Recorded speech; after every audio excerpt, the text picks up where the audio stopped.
Madonna had a very specific message. Well, she had a number of messages, but one message that got cut off from network television was when she told the Women's March detractors, F you 3 times. It took this horrific moment of darkness to wake us the fuck up.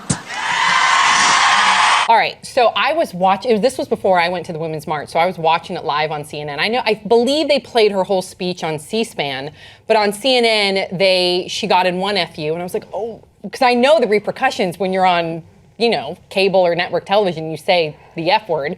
And then she said it again, and then she said it again, and after reading the comments, many people echoed her sentiment, but some people thought that her language was lending to the divisiveness. We'll talk about it, but first thoughts. And we'll talk about the Women's March because we were all there. Mm-hmm. Well, I don't know if, we'll talk about it. Thoughts, 5 words or less. This is just the beginning. Fuck isn't cursing. # alternative facts. Express yourself. Papa do preach. So, so we're making fun of me right now to when the edited video comes out because I could not think of 5 words because I brought up that there's been so many different articles because we're going to talk about Madonna, but we're also going to talk about the Women's March. But there's so many articles that are misinforming what the Women's March was about. Some people are saying, who are these people? Did they not vote? Do they not work? Did they not have time? It was on the weekend, number one. Okay, most of the people I know that attended do work and they did vote. And then there was also a lot of people thought that it was just about abortion. Other people thought that it was just about Hillary Clinton and being anti-Trump, and other people were saying that, I read an article today that really infuriated me when I was on my way here, where I pulled over and I had to debunk it. Someone was like, I saw these signs from the Women's March and people were chanting, kill babies, kill men, babies, kill men. And it was all about like how feminism is anti-men. So I had to go on there to one of my Facebook friends and educate this person that I was there and I did not see any of that. I saw peace and inclusion, and this march wasn't just about reproductive rights. It was also about the environment and climate change and inclusion and LGBT rights and Native American rights and Black Lives Matter, and just really trying to combat the prevalency of sexism and objectification of women. So it was a lot of that. Sorry, I had to get that out of my... I'm really glad you brought that up. I hadn't seen any of those articles. You haven't? I haven't seen anything. Well, but I think it's a good thing to make clear for our viewers or people that weren't there that I was at the Women's March as well in Los Angeles, and it was about so much more than just being pro-choice or pro-life. But I understand that because I saw Tommy Lauren's thing on it, and a lot of people did boil it down to we're talking about reproductive rights, or we're talking about Hillary Clinton supporters. So I guess I had seen her spiel, but I didn't know that it was that pervasive that other people in the media were talking about it. I've seen a half a dozen articles. I saw so many different causes represented there, so many different people from all sorts of walks of life, and the vibe there, because I was there at the protest on the day of the inauguration, also in the same place in Pershing Square, and then I was also there during the Women's March the day after, and the vibe was so different on just, with just 24 hours in between. At the Women's March, it was really like everyone was so polite for the most part. Everyone was so positive, so organized. I saw 2 people that needed attention from a doctor at 2 separate parts because it was huge. They expected 80,000 people, and around it was like how many people in there? Yeah, they were downtown. They were passing out flyers to like people who own shops around Pershing Square, just saying like, it's going to be a madhouse. We're expecting 100,000 people. Whoa. You might want to give yourself extra time getting to work on Saturday. I believe they estimate 750,000 showed up to the Los Angeles March. But it was so organized. It was beautiful. I saw more people hugging and crying and embracing just the power of inclusion than I cried. I thought it was a beautiful, peaceful protest, and it wasn't just what some people are boiling it down to as these extreme views or just being anti-Trump. What it is to me, it's, if you look at what Trump's trying to say in a lot of his tweets, it's that he has this giant mandate from the people. He said in his speech, I'm going to take the power away from Washington and give it to you, the people. And things like this go to debunk the idea that he has a mandate. Right after he became, president, there were photos circulating that were like, no, you don't have a huge mandate. First of all, yes, you lost the popular vote. You say that this is like an unprecedented landslide in the Electoral College. It wasn't. Look at Reagan, that is. Reagan was a guy who won 49 states. You didn't.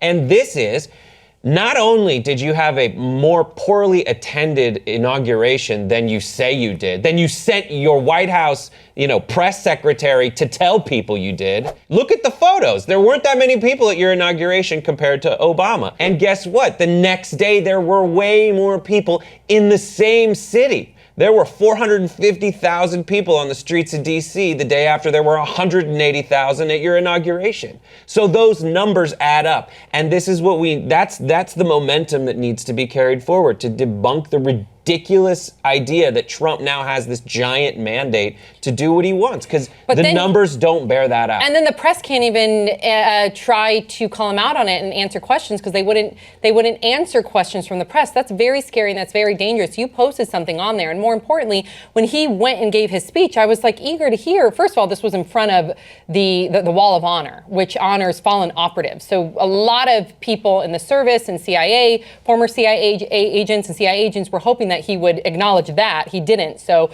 a lot of people were rubbed the wrong way for that very reason, and I agree. On top of that, I was hoping that he would address the millions of people that marched worldwide that feel marginalized. I mean, he's supposed to be the president for all people, and he didn't, although he did tweet the next day. Yeah. He tweeted, watched protests yesterday, but was under the impression that we just had an election. Why didn't these people vote? Celebs hurt cause badly. Then he goes on, this one's a little bit better. This is like a few hours later. Peaceful protests are a hallmark of our democracy. Even if I don't always agree, I recognize the rights of people to express their views. And then he brings up the whole thing about the crowd comparison. Wow, television ratings just out. 31 million people watched the inauguration, 11 million more than the very good ratings from 4 years ago. It's like it's almost a euphemism for penis size now. It is, and it's crazy that the first thing he did was to say it's bigger than it looks. Well, and I don't understand why he assumes that if people are protesting, they didn't vote. I know. Mm-hmm. And also, I'd like to point out that at the LA March, there were 0 arrests. Mm-hmm. That's incredible. For 750,000 what's people, the odds of that? 0 arrests. Yeah. The only thing I'm a little bummed out about is there were so many causes trying to be heard in the march. I'm worried that it's all going to get kind of overlooked. Like people aren't going to understand what they need to hear. It did get overlooked. It all got boiled down to either you're anti-Trump or you're pro-choice, and it didn't look at all the other movements. Grace. Yeah, well, I actually had sort of something I want to bring up with you guys. What do you think was the impact on so many celebrities coming out and voicing their concerns for a Trump administration at these marches? Do you think that was good, or like Trump said in his tweet, he said celebs hurt the cause? And I was there, so I got to see Jane Fonda speak. Natalie Portman gave a great speech. Julia Louis-Dreyfus spoke as well. And Miley Cyrus and Demi Lovato. Russell Simmons. It was just they kept on rolling out all these celebrities. And to me, Kerry Washington, I got really fired up at hearing these people who you do hold them up. Especially if you're fans of their work and what they do and what they speak out. It helped me to get really fired up. But I'm wondering if it sort of tears down the overall message, because it's just the Hollywood elites. They're out of touch. I don't need them, because it would be, you could use that argument that you just mentioned if there were small crowds led by big names. But I don't need to invoke the big name cachet.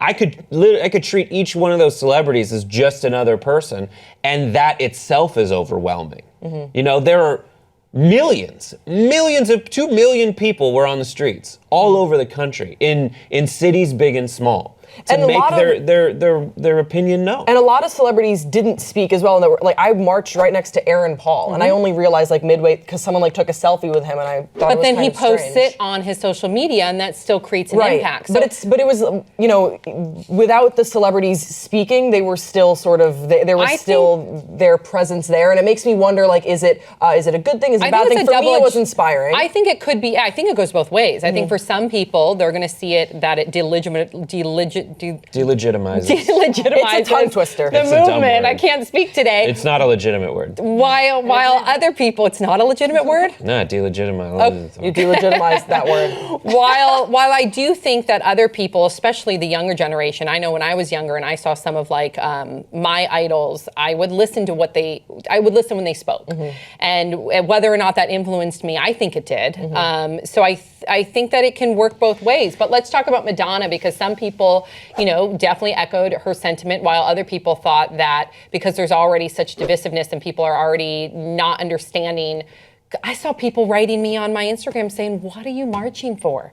There's just no clarity. So do you think someone like Madonna saying "fuck you" to the people that don't understand it, or the detractors out there, do you think that's helping the cause or hurting the cause? Let's just answer the question, what people are marching for. I did earlier. They're marching, and it's fine to reiterate it. They're marching for equal pay for equal work, reproductive rights, just an overall reminder that there are more people that voted against Trump than voted for him. Right. And it's all kinds of things. But what it is, I think at the most base level, is creating momentum. And that's what happened. And this is how movements occur. Right. That's how, on the other side, it isn't even the other side anymore, because Trump has really thrown a wrench into what's left and right, conservative, progressive.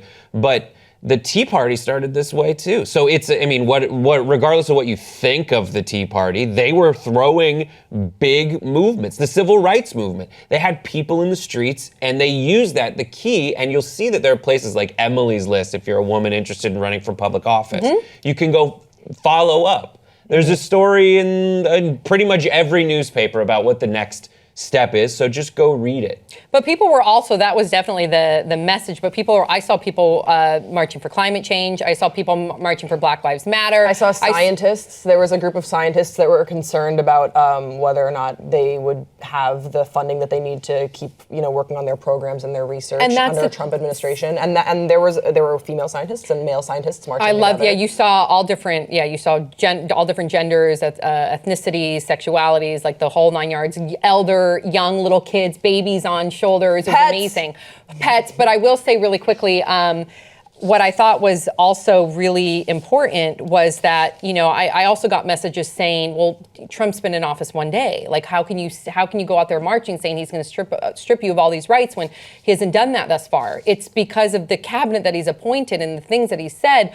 People are showing that there is a movement. People are showing that they're going to stand tall for LGBT rights. Pence does not have a great history when it comes to advocating for the rights of the LGBTQ community. So people are going to stand up knowing that these people are coming into power. They want to set a message and a precedent that, hey, reproductive rights, LGBTQ rights, equality, equal pay, all those things, they matter to us. And if you're going to try and strip those away from us, even though we can already talk about that those aren't even on the equal rights playing field today, that's why people stood up as well. There's 8 Supreme Court justices. He's going to appoint the 9th. Yes. And Thank Ruth Bader you for Ginsburg is saying that. 400 years old. 400. She's 400 years old. So that's where the rubber meets the road. Yep. I will say this. I love Madonna's message. I love that she has the right, like we all do, to get up and say what we want about how we feel. However, has anybody ever changed your mind by being angry and yelling at you about it? No, you're right. So, Yeah, my mom. That's I think that's another issue. That's a great point. That's a great point. But yeah, so that's why I loved that these protests were so peaceful, because